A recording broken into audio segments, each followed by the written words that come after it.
Hey everybody, Josh from Populi here, and I can hear a shrill sound on the wind, the sound of tax season crying in the outer wastes.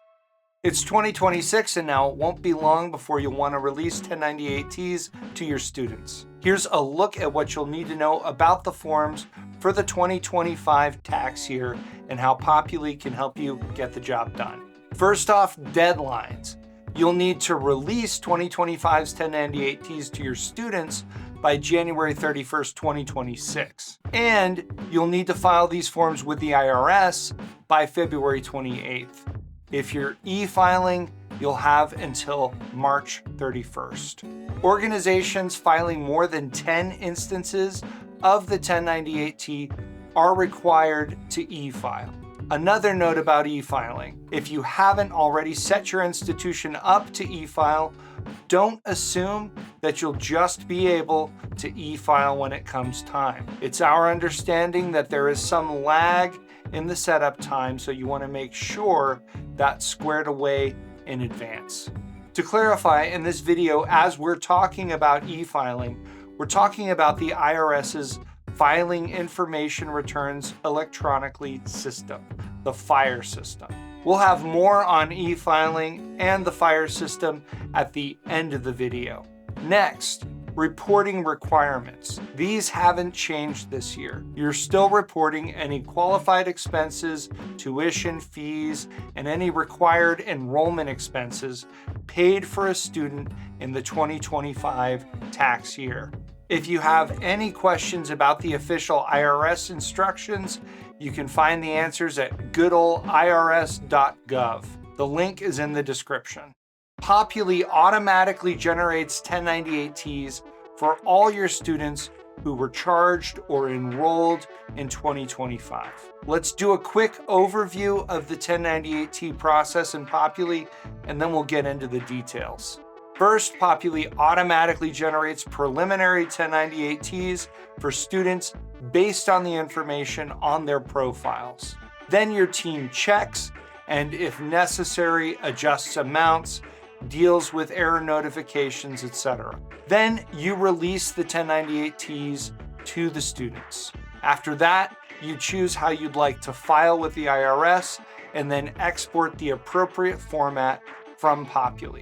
In order to manage most of this information, you'll need either the financial admin or financial aid role. The student billing role can access the 1098-T table, but can't edit information or release documents or anything like that. Populi automatically generates 1098-Ts for all your students who were charged or enrolled in 2025. You can find the report in Financial Aid Reporting 1098-T, where you can review, revise, and release the forms. When you land here, you can choose the tax year that you want to look at. It'll default to the relevant year, but you'll want to confirm that you're looking at the correct year. The report shows you what Populi has automatically calculated for the 1098-T's various boxes based on the student billing and financial aid information you've been entering throughout the previous year. If you don't see a particular student on the table, that's because, according to the information in your instance, Populi has determined that the student doesn't require a 1098-T. However, you can always tick the box for Include All Enrolled Students to pull up a list of students who were enrolled during the year and go ahead and release a 1098-T to any of them anyway. For any individual records, you get the More menu here, which then gives you options to show source details, edit values, or preview. For a detailed look at the numbers we crunched for each box, choose Show Source Details. Behold, information from all relevant invoices and payments and other pertinent details presented for your reading pleasure. What if these numbers need revision? Maybe your school started with Populi partway through the year and you know these figures are incomplete. Choose Edit Values and you can adjust the fields on that student's form. If a student's form has been revised, a plus sign will appear. Also, Check the description below for a link to instructions for importing 1098T data. Preview a student's form by clicking Preview. You'll see what all these numbers look like on the IRS form, beautifully arranged just so.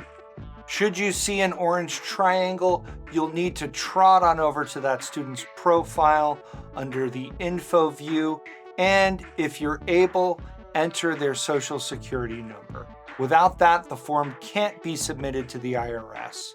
Depending on your institution's settings, you may need someone with an active academic admin role to do this. Once the numbers look good, you can release them to your students. You can do it all at once or a few at a time. Over here on the left, check next to the lucky students' names, then click Actions. Then select Release.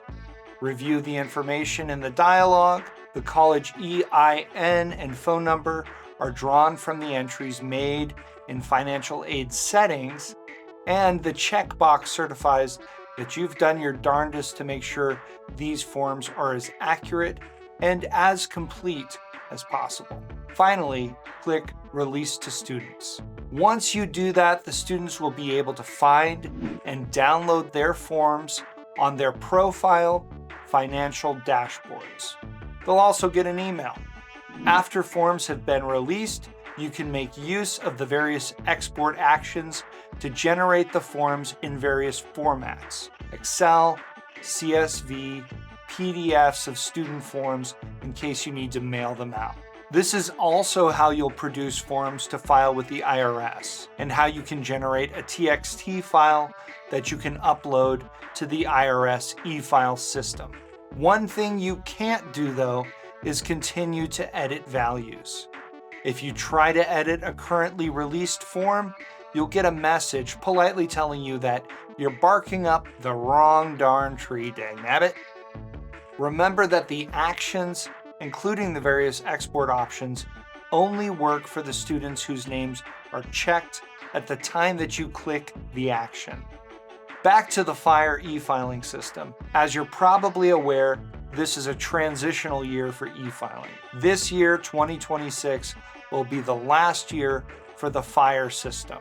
The new system is Information Returns Intake System, or IRIS. You can find out more about that system on the IRS website, which we link to down in the description. Populi is already developing the ability to generate the correct e-filing format for IRIS, and that's what you'll use at this time next year. If you have any questions about Populi's 1098T features, check the description below for links to knowledge base articles about the reporting tools, how to import 1098T data into Populi, that's handy for schools with information in other systems, and what to do in Populi in case you need to file a corrected form. Now you're ready to deal with 1098Ts. Do you want to dig deeper and get more value out of Populi for your school? Join our Discord server. It's where Populi users can ask each other questions and capitalize on community knowledge. If you want to be part of that community, go to Help in Populi and choose Join the User Community. That'll take you to a spot that has instructions about how you can get set up. I've been Josh for Populi. You've been great. Thanks for watching.